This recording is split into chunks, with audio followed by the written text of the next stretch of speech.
Good morning. Welcome, my digital pathology trailblazers. And today we have the second part of our AI in pathology series published by USCAP.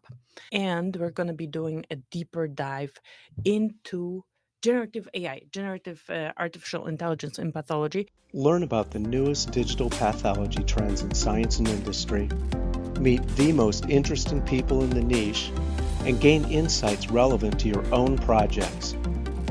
Here is where pathology meets computer science. You are listening to the Digital Pathology Podcast with your host, Dr. Alexandra Zhurov. Let's start with acknowledging our authors because I am so beyond grateful that they wrote this series. This is our number 2 today. And our authors here: Human Rashidi, Joshua Pantanowicz, Ali Reza Chamanzar, Brandon Fennell, Yashang Wang, Rama R. Gulapali, Ahmed Tafti, Mustafa Dibaja, Summer Albara, Eric Glassy, Matthew Hanna, and Liran Pantanowicz. Thank you so much for writing this paper. And today we're going to be diving deep into the generative AI, which is very famous for ChatGPT and all the other large language models that we already know. So they call it the Cambrian explosion of generative AI. That was the evolution from early rule-based to sophisticated new ways of doing AI and generating novel realistic data. So we already said that last time, but I'm going to repeat it. Generative AI is AI that generates something, makes something out of, training data, makes something that did not exist before. And we're going to be diving it, what it can be, how it's generating it, but basically generative AI, and they call it Gen AI. I'm like, Gen AI, was there no Gen Z or whatever gens we are, millennials? Anyway, now I guess everybody's Gen AI. But in the context of this paper, generative AI, and we're gonna be diving deep. So what happened that we were even able to have generative AI? Two things: transformer architecture, which I think we mentioned last time, that the famous paper that describes this architecture is attention is all you need, and there is a mechanism of self-attention there, and cloud computing infrastructure. So because these models, up until recently when DeepSeek came out, we're requiring a lot of computational resources. We're going to mention DeepSeek today, so stay tuned. So, November 2022, the release of ChatGPT, and I remember I gave a workshop on ChatGPT, and I was trying to do literature research then, and there was no literature. I'm like, oh, if I was motivated enough, I would write a paper just like what it is and what could it do. Of course, I was not motivated enough, but I gave a webinar. I was motivated enough to give a webinar. So anyway, ChatGPT, the most famous example. There are many examples. Llama, including Llama, my favorite, that I don't use. I just like the name. And we have Anthropic Claude that I use. And these were text-based, right? But also we have DALLE, Stable Diffusion, Midjourney, or Flux, which are images. And they can generate images. And the bleeding edge, I love this, it's not cutting edge, it's the bleeding edge of development, are multimodal models. And this is going to be basically the theme here today. A generative AI can generate. What can it generate? Different types of data, and if it's multimodal, it's super powerful. It's like on steroids. So examples of models that can use different media is ChatGPT 4.0 or 4.0, GPT-o1, and the next one coming out is o3. Then we have Gemini, Claude, and at some point I'm going to start giving you examples because these are all the same examples of things, of models of those AIs that can do different things. And within the medical field, what did it already demonstrate? It demonstrated it can pass medical exams, and also I think the board certification for pathology, there were publications on that. And for medical exams, the newer model, the ChatGPT 4.0, no, 3.5 didn't make the cut, but 4.0 did. So this is fantastic. But what can happen there? We can generate high fidelity images, and they can simulate complex biological system. These models can summarize, synthesize clinical documentation, and can do different things, and basically make the data that we are using. And we have images today, so we're going to be working more with the images than with text. So these general models, let me call general models, they have great potential within medical domain as well, but at the moment they are limited because the training sets, well, like the framework is super powerful, but the application at the moment of the general public information needs domain specific data, right? And there are already models that are being fine-tuned or trained for those specific data types. But one thing is this retrieval augmented generation. So you can, when you train these models, and it's described in this paper, it's not magic, my friend. This AI is not magic. What do I mean by that? It is like magic, but basically these transformative concepts still rely on the basic concepts of machine learning, right? Fundamentals of machine learning that we talked about last time. So it's going to be unsupervised learning, then it's going to be supervised learning, and at the end, it's going to be reinforcement learning approach. So it's not magic. Concepts are not magic. They rely on those fundamentals. Unsupervised self-attention mechanism. Then we have supervised. This is the fine-tuning phase. And then we have the feedback reinforcement learning, often feedback from humans. So it's a process to train one of those models. So how can you leverage what you already have without having to go through the process? So for example, for the fine-tuning, you would need to start with step 2 supervised learning fine-tuning, which people are doing as well, but like for immediate use, right? How can you leverage it? You can leverage it with retrieval augmented generation, which is basically retrieval from documentation, and then it generates outputs. It generates whatever you're asking it for, either an image or mostly text, because it's still the text chatbots are more popular, based on what you've given it. So I use it a lot for literature search. There are even apps that are specifically, you can already install them as Google or a browser, what is it called? Plugin, a plugin that whenever there is text, whenever there is paper, it shows up and lets you chat with this paper. So for example, you want to cite something, you see the title matches, but is it really in the text what you're trying to cite? You can ask this little chatbot to do it. So let's go to images today. We are here, my trailblazers. We are already in stage 2. So cute that they give us this educational journey. I like it a lot. Still a lot ahead of us, and some we may be splitting, especially this one, statistics. So this figure 2 is gonna take us to the basics, hierarchical structure of AI technologies. So we have machine learning. This is the broadest one, and often you will see this diagram as a circle as well, that one circle and another circle. Okay, so we have our machine learning, everything, and it's like everything that you will see here comes, like, propagates from the stuff that was invented at the beginning, like in every funnel, right? So machine learning, then deep learning, and we have foundation models, which are the huge models, ChatGPT and all the other models that are trained on large amounts of data. And then based on this, we have LLM and vision models and etc. And we're talking today about generative AI. And all this can be leveraged for non-generative AI as well. And what can this generative AI give us? Like conceptually, right? Let's start with this, even though we read from left to right. I'm going to start with synthetic data generation. And last week, I told you the story how I learned that this series is going to be created.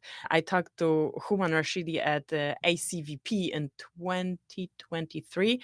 We were talking at the same stage, and he was talking about synthetic data, but he was mostly talking about tabular synthetic data. And AI, and this generative AI can give us not only tabular data, but it can give us synthetic tests, a custom medical chatbots, which I don't know, maybe there is already something like out there, but I have never seen it when I go to the doctor. I don't go to the doctor too often, so that's good. Last time, okay, I need to tell you the story.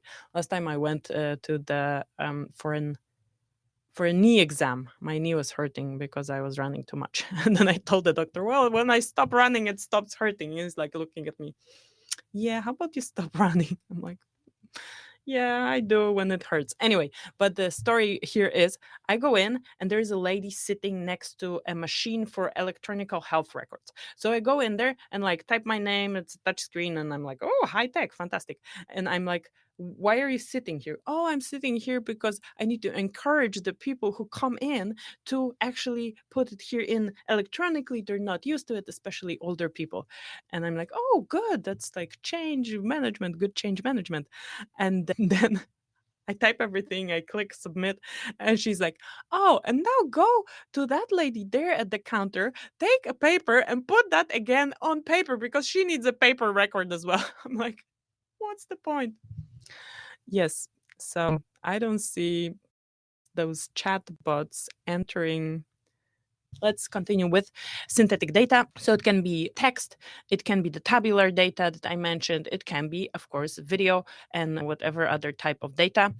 So and the cool thing is that you can generate data to train models on more data than it actually has. So last time we were talking about data augmentation. So this is data augmentation on steroids. You have one image and you can generate multiple images and then train another model to recognize things in those images. So this is fantastic. Then we have the virtual reality content. It can help create immersive VR experience for medical education and training, which is not to be underestimated. And there's always this discussion here, medical education and training. Hey, are we gonna lose our abilities because now we have this AI, or what are we gonna do with our profession? And it's across the board. It's, every profession is asking themselves, oh, how is it going to change? Recently, I had a discussion on LinkedIn with a histotechnologist with a lot of experience when I published an article about direct to digital pathology, where you don't need to do histology anymore, right? You just have fresh tissue and you image it. And that sparked discussion. So here, the danger is, okay, we're going to get complacent and we're going to rely on those tools. The advantage here is we can have these immersive VR, a lot more like fake practical training on data that is being like as educational as real data, but you don't have to get this real data. And we all know that getting real data, and now I'm thinking about training image analysis models, training the vision stuff for pathology, you don't have as much data as Google or whoever was training those image models in the medical domain, regardless whether it's pathology, radiology, like there is not as much data in a subdomain as natural images, right? So if you want to train on different appearances of tumors, on rare disease, now you can do it with synthetic and with virtual reality. So you can do virtual reality for surgery. Like, how can you practice surgery other than doing surgery? And now you can with virtual reality. So this is fantastic. Audio and video processing, generating and converting audio for clinical notes and visual content for medical training. And this is so it sounds so simple, but it's profound for the efficiency. If you look at literature, I will not cite exact numbers, but there are numbers like how much, I think it's like 30% of medical professional time is spent doing admin tasks.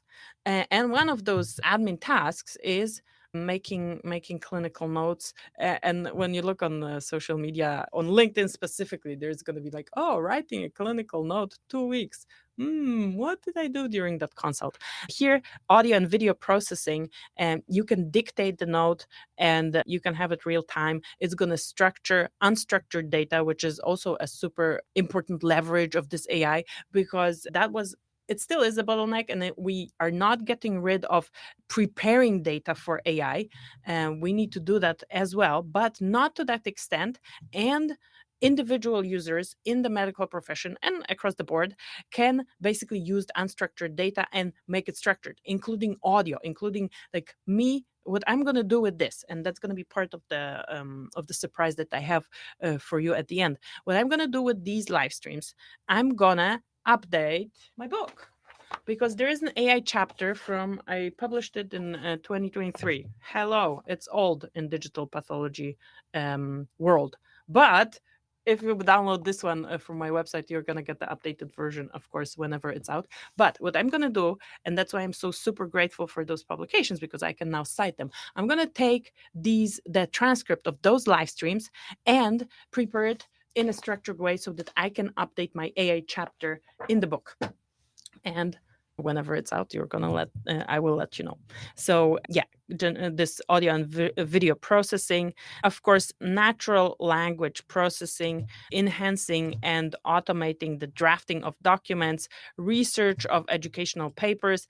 And we already know that the journals, like I don't know if there was ever a ban. It's more in institutions, because they are afraid of data leakages, which happened when ChatGPT was released. Even a whole country banned it. Italy banned it for some time.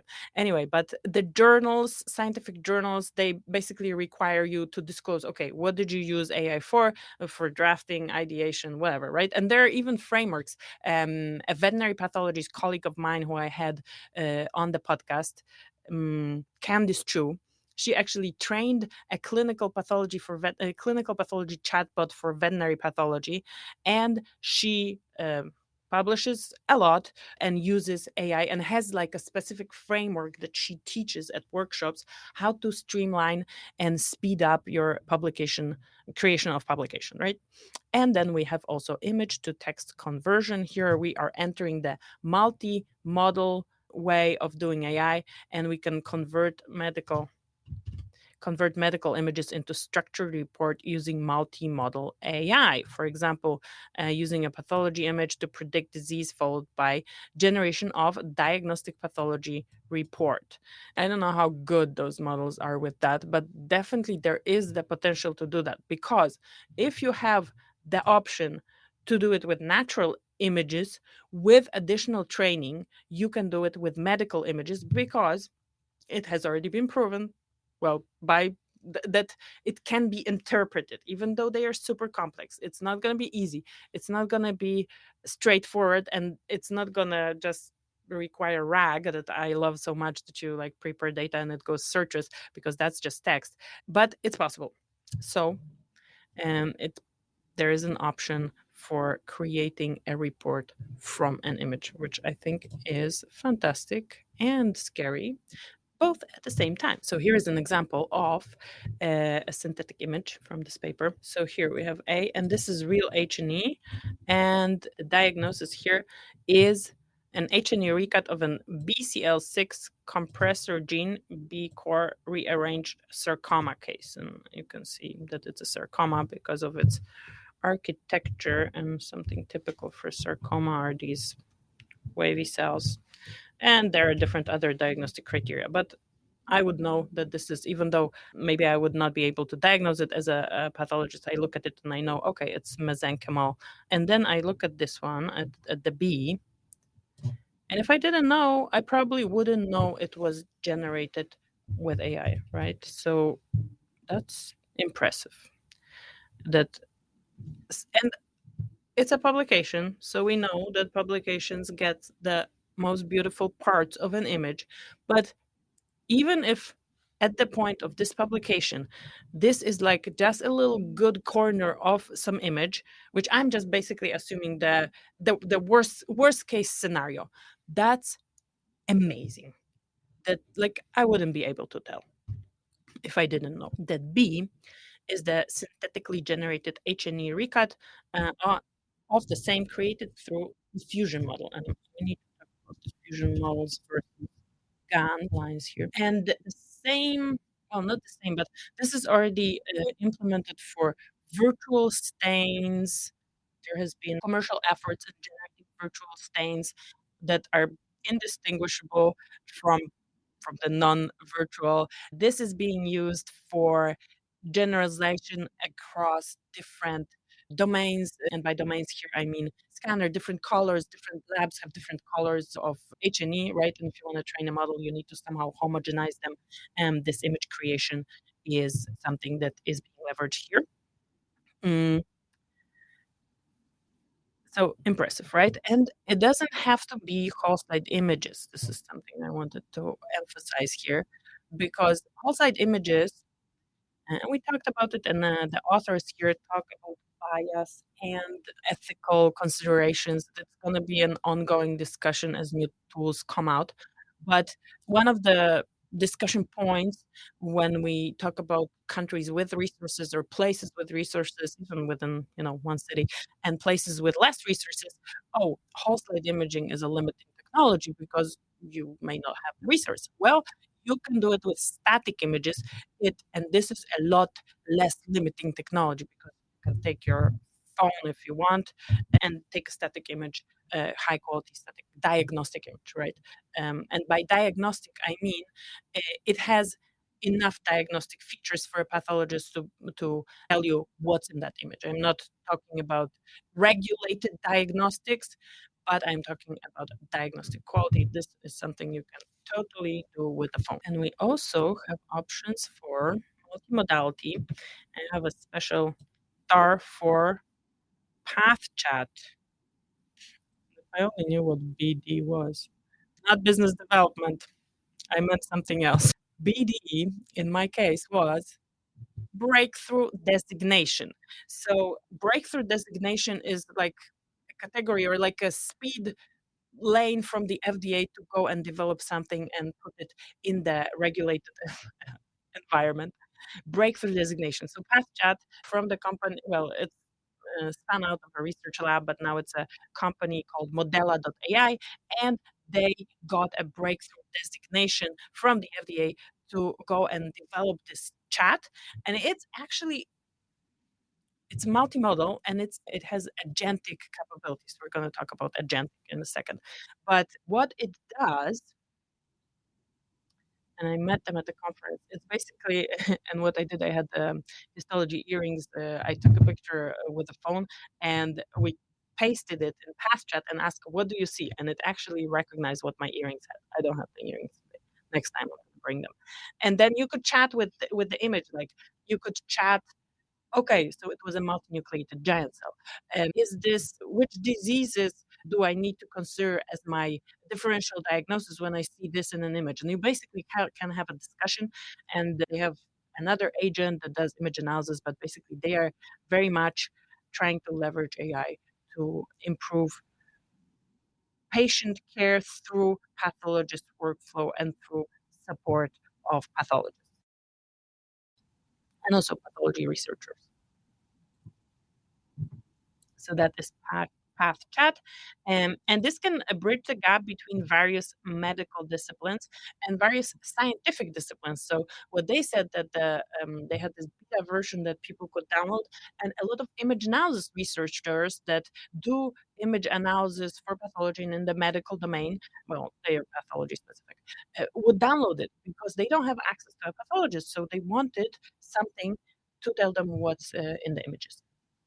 So this is figure 3, and we have categories of generative AI models, and there are 4 main categories. And 4 main categories, as you can see, are related to the type of data that it's gonna be generating, right? We're gonna have text. Mm, we're gonna have text. We're gonna have image. we're gonna have multi-modal models, and we're gonna have multi-agent frameworks. So let's go through this on this image. Text generators. Well, it generates text, right? And it's so cool because you look at this image and you basically know what's happening in the generative AI space. This generate text, image generators generate images, and use case generating diagnostic reports. I am waiting for this to be mainstream for reports where and it should be in the diagnostic space. And I would be very disappointed if nobody did it in the veterinary diagnostic space, which is unregulated, where you dictate and have speech recognition anyway. So I hope they're leveraging it. I need to ask some diagnostic people. What are the advantages, pros and cons, advantages and disadvantages of this? Fast, efficient, and effective, can be customized to disciplines, and it is easy to use it. Like, who has used ever ChatGPT? What did you think? Um, Fantastic image. Yes, well, thank you, authors of the paper. They did a great job in making it very reader friendly. It's not the normal paper speech that we are used to from more scientific papers. It's a very reader friendly review AI speech. So this is fantastic.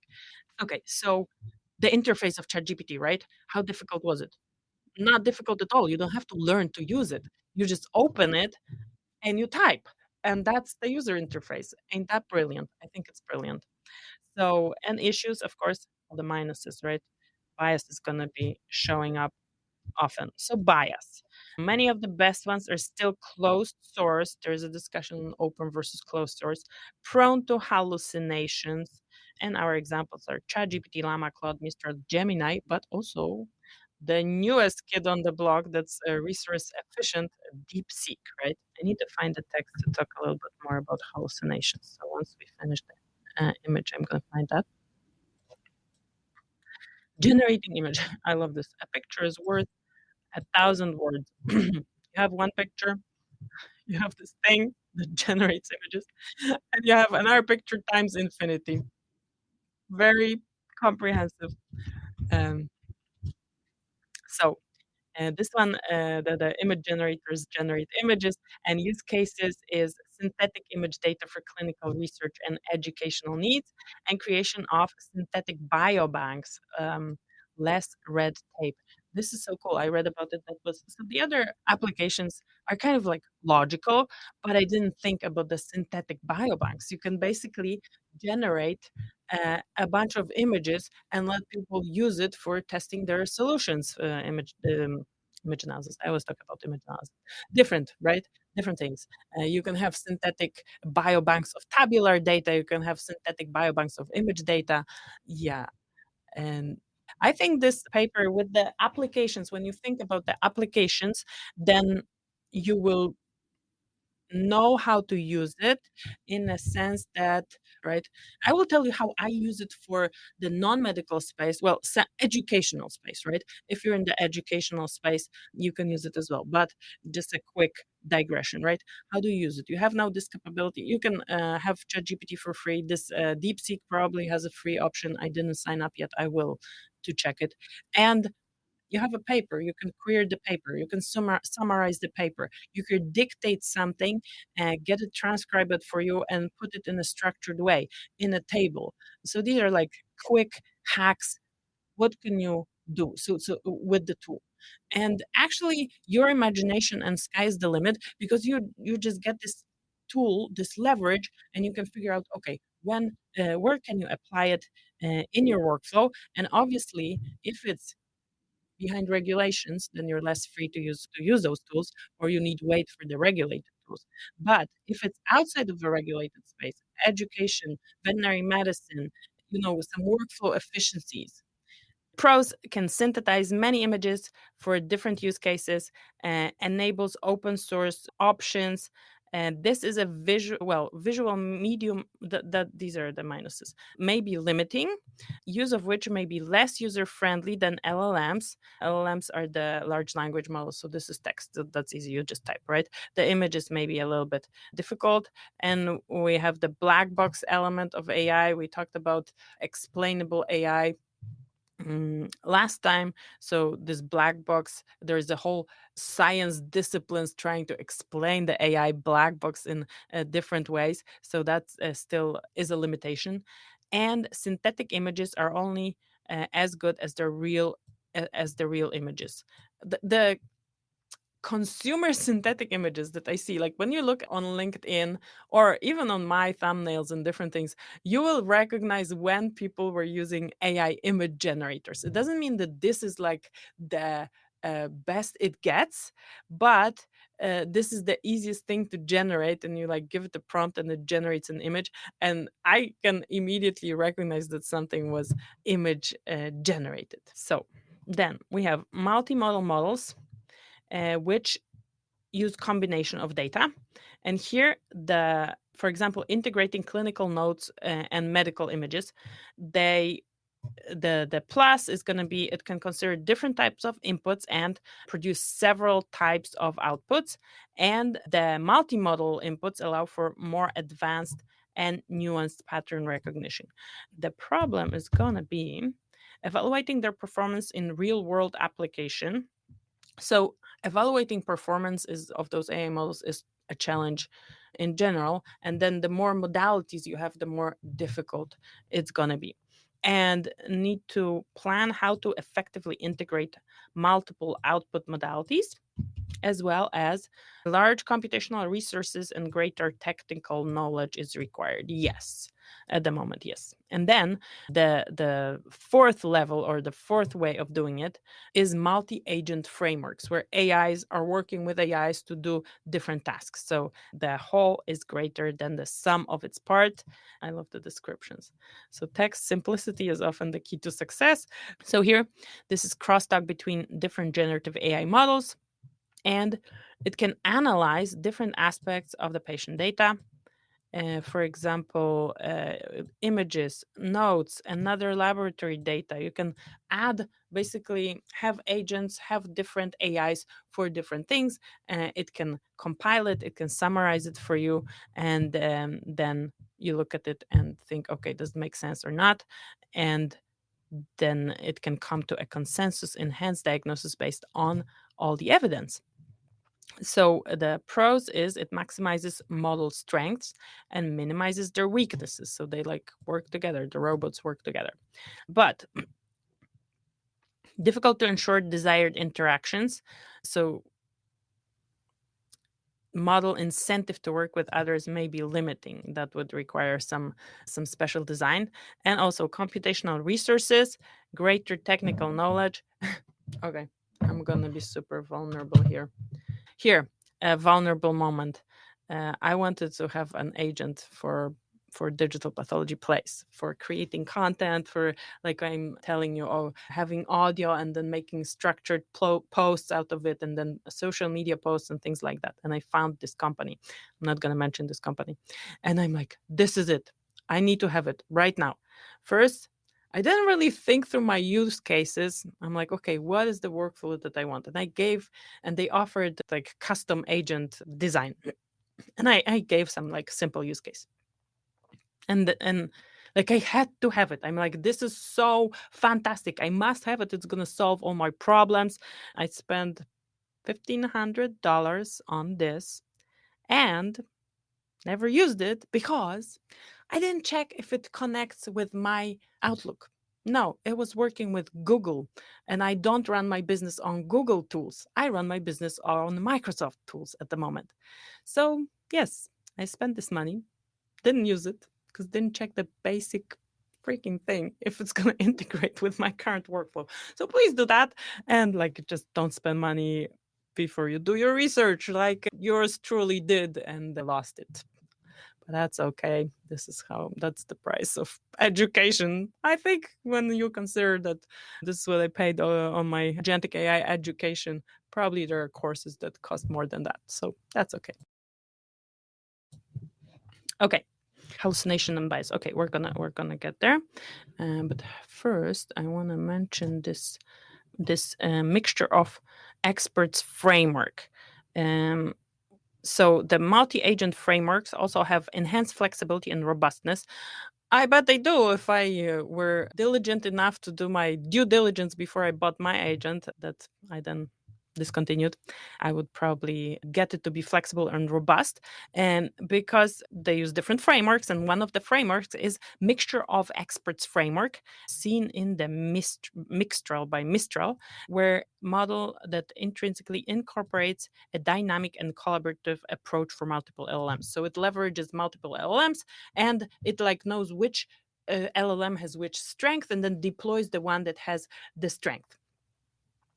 And this is also the framework. I don't know if like this exact one, but it also is called Mixture of Experts.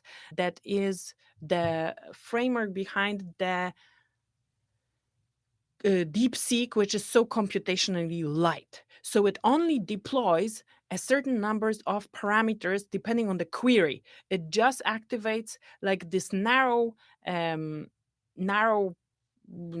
set of whatever it needs computationally to answer this particular question. So it's not going to like activate everything and use a lot of resources. It just, and the number was 600 something of, I don't know what, I think parameters, just parameters. But anyway, it deploys what it needs to deploy to answer a particular question rather than like go this huge blanket approach, activating everything when it doesn't need to activate everything. So Mixture of Experts framework. And let's talk about hallucination and biases, also known as confabulations. I love this name, confabulations.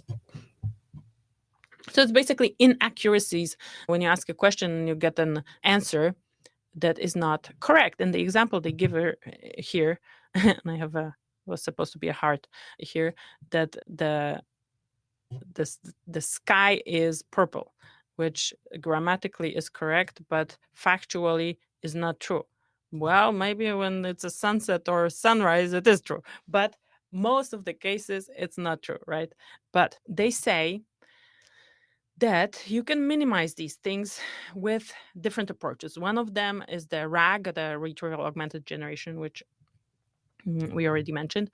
But where do they come from? So, because of drawing from poor quality training data, and also model drawing on its semantic structure of language without a complete contextual understanding of the world we live in, which it will never have, right? But these are the sources, and it is influenced by so-called model's temperature. It's one of the hyperparameters. It's a hyperparameter set that is defining the creativity of the model. And if you set it low, it's not going to be creative, and if you set it high, it's going to be more creative. So when the temperature approaches 0, then we are going to get just only a single possible outcome if predicted. So if you have used ChatGPT, you know that for the same question, you will not always get the same answer in terms of like literally in words. It's not going to be the same output. It can vary in terms of different sentence structure, different lengths, things like that. So this is not set to 0 for ChatGPT. And then it's just one option for query. And when the temperature is of 1, it's going to give you multiple options. And if you increase this temperature, it's going to reach a level of gibberish. So it's not like it's going to be so creative that it's not going to be language anymore. It's going to be outside of the framework, right?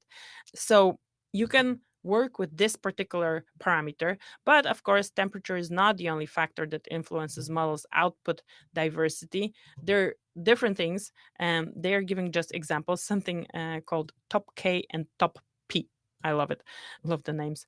Top K is the predictions. So the model's top K parameter limits the model prediction to the top K most probable tokens at each generation steps. And tokens are like these subwords or parts of language that are usually smaller than words, where the model predicts with these are like the building blocks of the predictions. Top K, it limits to the most probable tokens, and then top P is gonna regulate the cumulative probability of the generated tokens. So as you see, regardless whether you understand it at the moment or not, you have already been introduced to the concept. And I think that's the value of being exposed to this information. Even like, we're not going to be learning this by heart right now, but we're exposed to this concept. And the next time we hear it, we can build on top of this concept. I remember when I was learning about GANs, I'm like, oh, it's very abstract. And now I can explain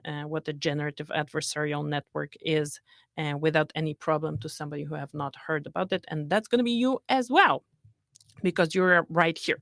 So in this case of top P, the model continues generating tokens until the probability surpasses the selected threshold P.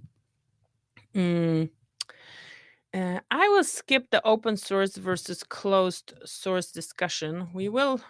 Let's look at this image. So obviously, open source, the pros are it's collaborative and transparent, community driven, customizable, flexible integration, usually free to download, right?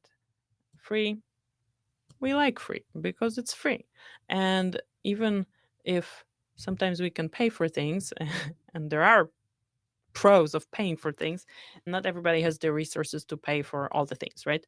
The cons are community-based support may be slow, incomplete, like there's no accountability, nobody is paying for this. So whenever the community decides or gets inspired to do something, they will do it, right? Less security protocols may require users to provide their own computing power or servers, whereas closed source, they are building a product, it's optimized for performance. There's option for proprietary data integration and dedicated support, which in any kind of healthcare institution and basically for profit, not well, let's separate healthcare and other institution that has like an objective, even if it's not not for profit, you need support, right? You're not going to be fumbling with it on your own. You're going to call support, and that's what you pay for when you pay for these things. Less transparency due to proprietary nature, less adaptability, slower implementation, obviously less affordable, more red tape, less flexibility. So, choose which one works for you at the moment. One more word that we took. Okay, so these were biases and hallucinations that we addressed. But going back to biases, I have a little star here because and there's a publication by Manavi et al. Demonstrated that LLMs bias manifesting in the form of discrimination of prediction were based on geographically predicted socioeconomic status. Does this surprise me? No. Why does it not surprise me? And why is there a conscious effort needed to incorporate like smart anti-bias gateways? What do I mean by smart? When you look at the probability of somebody, just the probability, right, of somebody from a certain country or from some geographic area being of a certain socioeconomic status. Like, think of US and think of Poland. Let me take Poland. Where do you think people have higher socioeconomic status? Like, and we're not answering this, just think in your mind, right? And that was one of the trainings. I'm digressing again, but there was a training, like anti-bias training, that I took for work. And it was like, imagine the CEO of the company talking to the secretary, and then the secretary gives some documents.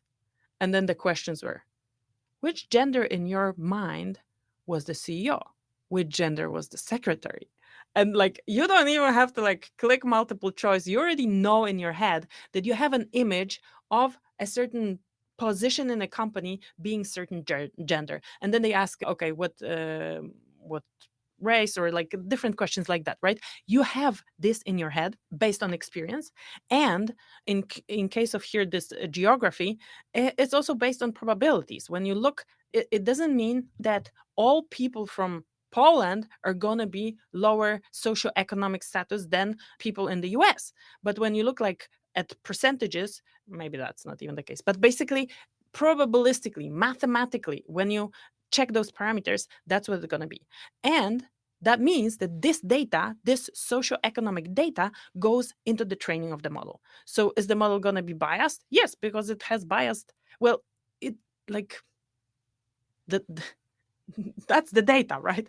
So probabilistically, statistically, these are going to be the numbers. So as the saying goes, when you hear hoofs, think horses, not zebras. That's what the model is going to do. And then in a healthcare setting, or like in any setting, there need to be a gate to be able to check for that, right? And sometimes this prediction is right, sometimes it's wrong. But basically, this bias is also statistics from the data. And we are biased by our experience, right? We only know what we have learned. We only have seen what we have seen, and other things we have not seen. So our like work, our job is to keep the mind open, right? But we will filter stuff through our experience. Here is a heart for retrieval augmented generation. So let's quickly go through that, because this is something that could minimize hallucinations. And retrieval augmented generation is retrieving information from a database that later generating output, like summaries, something based on transcripts, something based on paper. Like whenever there is a database, the thing with this RAG, that of course when I heard about it, I thought it's going to solve all the world's problems with hallucinations. You have to prepare the data for RAG, right? So if you don't have the resources or options, and this is a more not computational but technically advanced thing. It's not the chatbot, it's preparing a full database, and there are different like libraries, different things you need to do here. For example, there are four parts. There's the LLM models, there's the delivery platform of the LLM models, there is a vector database such as ChromeMap or FICE or other, to stores the vectors beddings of the local targeted data. So here we already are getting into the technical territory, vector embeddings of some data, right?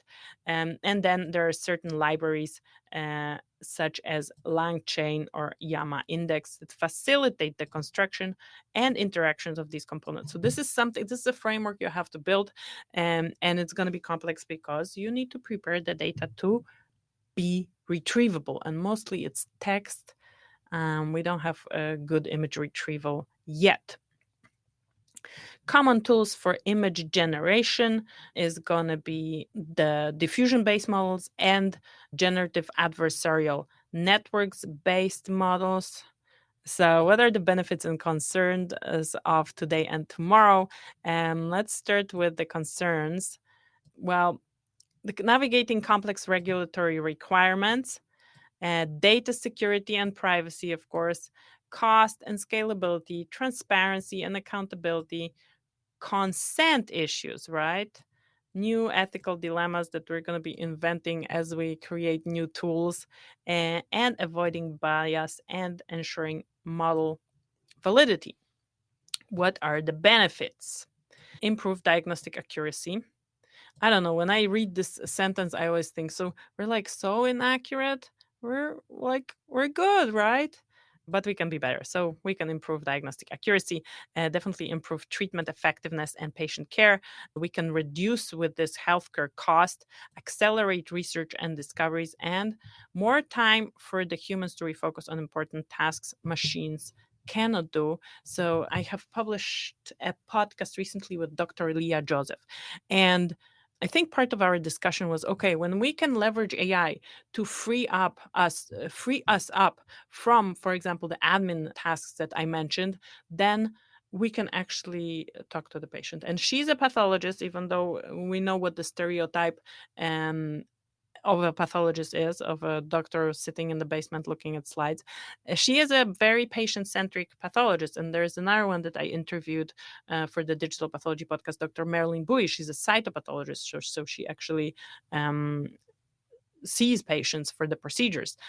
But both of them were emphasizing how important it is to reconnect with the patient, to put the pathologist as part of the diagnostic and not clinical team, but basically give patients access to the pathologist so that pathologists can explain their disease, because often this is something that they need to watch this podcast if you have not already.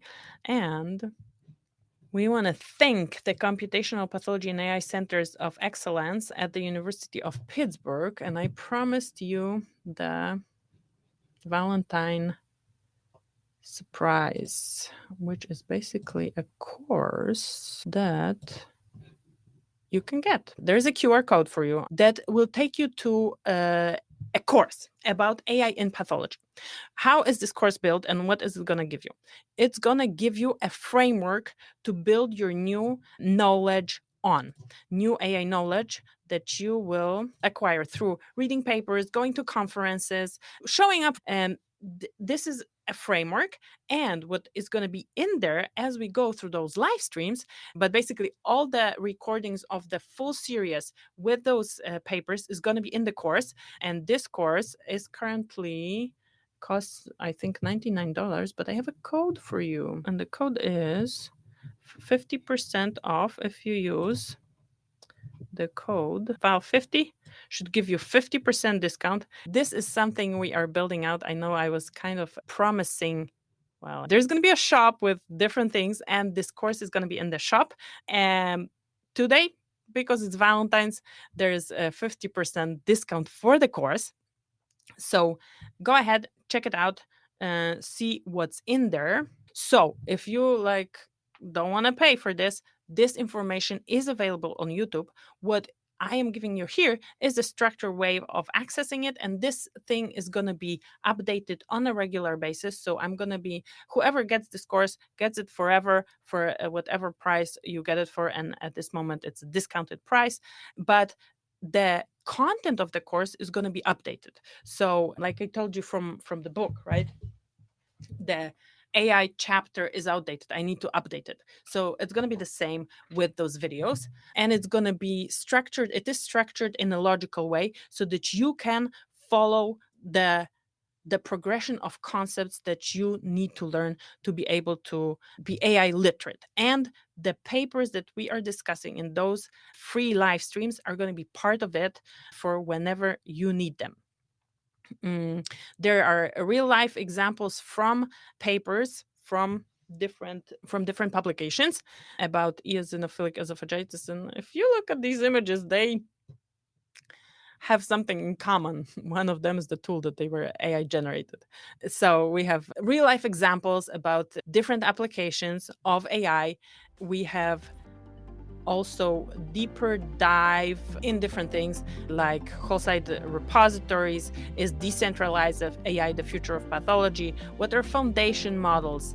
And my favorite, information retrieval. This is actually, so it's not only my videos, it's also videos that are very valuable from the internet. I curated this for you. And we have something about agentic AI and you can see the earring test that I mentioned to you, and a little bonus about glassless pathology.